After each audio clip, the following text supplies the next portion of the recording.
तन्त्री प्रकर्ष मधुरस्वनया विपञ्च्या गायत्यनन्तचरितं तव नारदोऽपि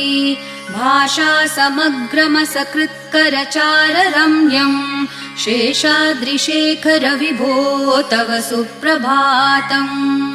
भृङ्गावली च मकरन्दरसानुविद्ध झनकार गीतनिनदैः सह सेवनाय